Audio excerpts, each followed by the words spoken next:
So I just finished the recent episode of Yuri Kuma, and I would be lying to you if I said I 100% comprehended this episode. I'd be lying to you saying, like, I got it all, I got all the answers, because this episode of Yuri Kuma, I slightly see where they're going, but I'm back at that square one again where, like, what the fuck? Okay, so let me explain the stuff I kind of assume is going on in this episode, and then I'll talk about the other things. So, with this episode of Yuri Kuma, it seems more and more apparent that Ginko knows Kureha in the past. Like, she, at one time or another, knew who Kureha was, and Kureha forgot her.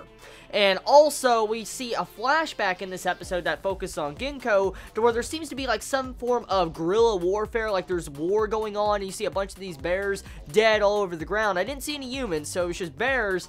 I don't know if it was a civil war, or if there was a representation of something else, I have no idea. Maybe it has something to do with maybe different, you know, I guess people with different sexual preferences might be killing each other. Like, maybe humanity went against maybe people that loved Yuri love, and maybe the bears were defending, they got in a war. I mean, that's possible. I'm assuming that might be part of it, but I'm still kind of confused on that factor. But getting on to the things I did realize in this episode, it's really obvious that Kureha and Ginko know each other, and Ginko received her pendant from Kureha's mother.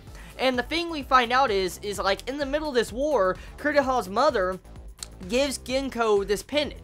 And this pendant represents, like, friendship. And the reason how Kureha's mother had this pendant to begin with was because of the, like, teacher that's currently, you know, watching over Kureha in this episode, in the past couple episodes. She gives that pendant to Kureha's mother. So she turns around and gives that pendant to Ginko later on down the road. So very confusing when you start trying to think about this stuff, because I've had my theories and hints and seen other Chibis talk about it. It seems like maybe the, like, teacher might be the one that killed Kureha's mother, but I don't know. It seems like it might be Ginko that might have killed Kureha's mother in this episode, because she has this jealousy for Kureha. She wants Kureha to herself. She wants to kill everybody or eat everybody that's around Kureha, even people that are not invisible girls. And speaking of invisible girls, we find out that the bears can only eat invisible girls. So I'm like, huh. I think I know where they're going with that, so let me try to dive in to explain. Now, we know about the law of the herd. This has been brought up in this series, and the law of the herd was like, you know, how they were pushing out a person that was very different. It kind of represented, like, how you're not willing to blend in with, you know, society or peer pressure. Well, it also can be taken in another sense in this episode. The bears only eat the invisible girls because they get pushed out of the herd and are not surrounded by, you know, people. Like, let's go back into the wilderness of, like, animals, at the animal kingdom and stuff like that. If, you know, let's say there's a herd, like a cow herd, okay, and like a cow, like, you know, goes off on its own accidentally and separates from the herd, predators will attack that lone cow. And it makes me assume the reason why the bears can attack invisible girls is because they're separated from the crowd. I think that's where they're going with that. But regardless, this episode is very, very, very, very, very, very fucking confusing. Like, I only watched this episode once, and I know this is the type of anime series you have to watch about 2 to 3 times. You gotta watch an episode to really understand it, because if you don't, you're gonna miss a lot of metaphors, a lot of references, you know, symbolism, stuff like that. And I know for a fact I missed a shit ton. I know for a fact I did. And I highly doubt Ginko is dead at the end of this episode. I just want to state that real quick. I highly doubt she is dead.